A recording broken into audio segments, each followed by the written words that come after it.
Praise God, my good people, and welcome back. Back again with some fresh content. First and foremost, thank you all for your support, continued support. Posted a video last Thursday, I believe, and it has already surpassed anything I posted since I relaunched back in January.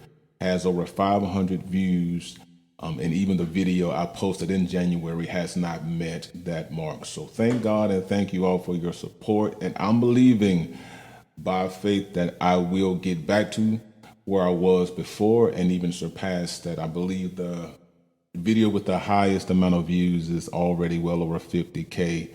And I do believe that God is going to get me back there, of course, with you all's help as well. So thank you for your support. All right, so on this lesson, what I want to do is give you a formula, if you will, that will help you to figure out this progression just in case you have some difficulty. And it's very common in not only Christian music, but across the board. I know sometimes we like to, I don't know, sanctify some sounds and say, this is a holy sound, this is Christian, this is that.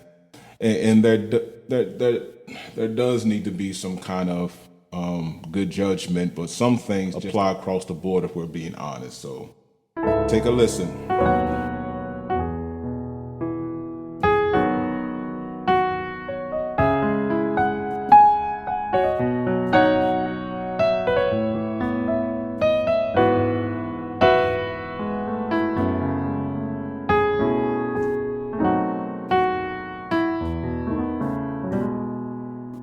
All right, pretty standard, and I'm pretty sure you heard that before, but I'm going to give you a formula that will help you figure that out in any key.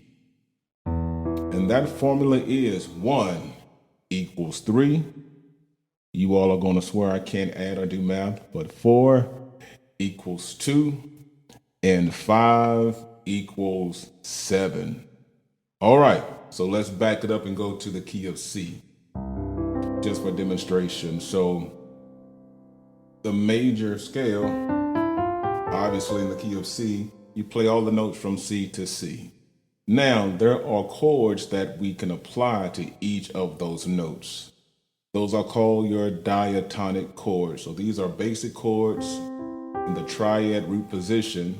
And you can see it good in the key of C if you just keep this triad shape and play from C to C. You can see and hear there's a series of major and minor chords and this one diminished chord. These are called diatonic chords.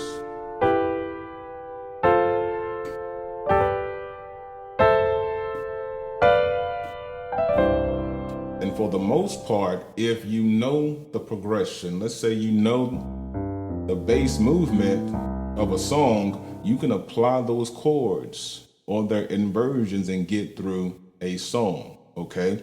So let's go back to the key of E, okay? Major scale. And I'm just gonna call these our black keys flats just because I didn't switch my software for it to show sharps, but this is not technically correct. But E, G flat or F sharp, A flat, A, B, D flat, E flat, and E.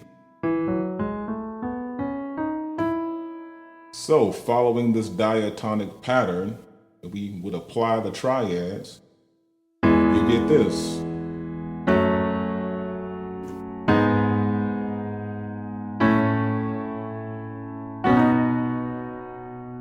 C sharp or D flat minor. The diminished is on the 7, and then you're back to 1.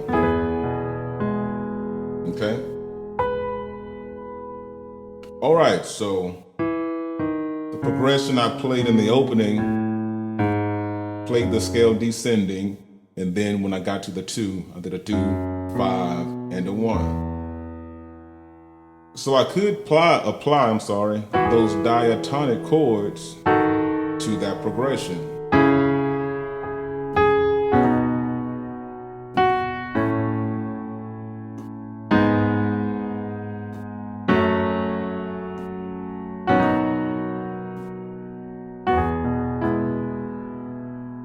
right, and that works fine. But let's be honest, it's kind of bland. It doesn't do anything special for the ear. So this is where the formula comes in. So when I said 1 equals 3, what I'm saying, the same diatonic chord that you play on the first and third notes of the scale, it works. Okay? And then I said 4 equals 2, and I did that for a reason. The chord for the 4 is A major chord. So you can play an A major over the 4 and the 2 of the major scale. So 4 equals 2. And the reason I didn't do it the reverse way, 2 equals 4, is because the 2 is a minor chord. And I don't want that sound over the 4. All right, so what have we done so far? 1 equals 3, which means I can play the E major over 1 and 3.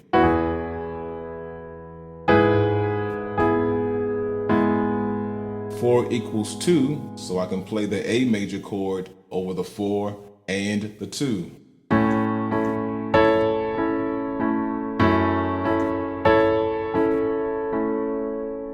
Right, and lastly, the 5 equals 7.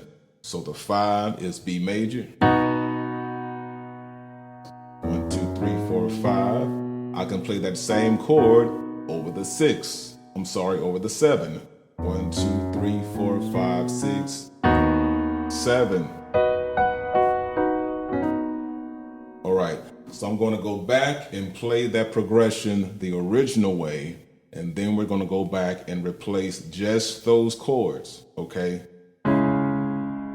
The 6, the 5, they stay the same. And you all excuse me, I'm fumbling up a lot. Got off work a little while ago, got straight to this, had some technical difficulties, so I'm struggling just a little bit, but we're gonna make it through this, all right? All right, original way.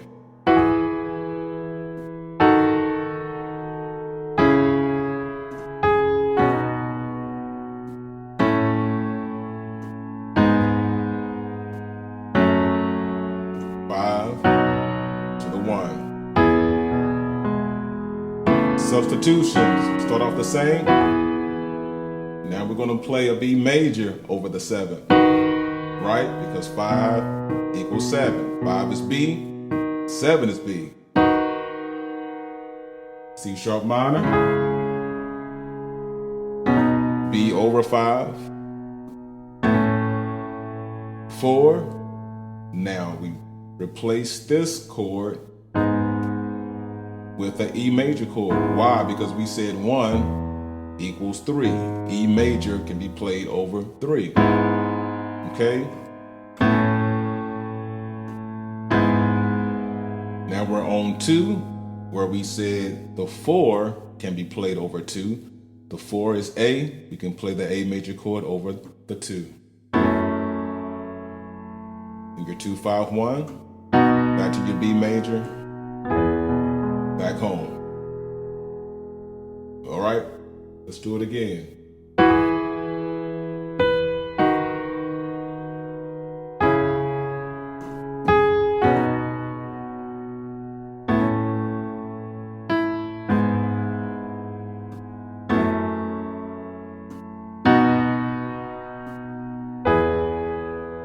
All right. So that gives you the bones of the movement. But of course, you can extend those chords, play open voicings, so forth and so on. But the main thing is to understand the basics of it. And once you can do that, you can apply it to any key, and then you can build on your sound.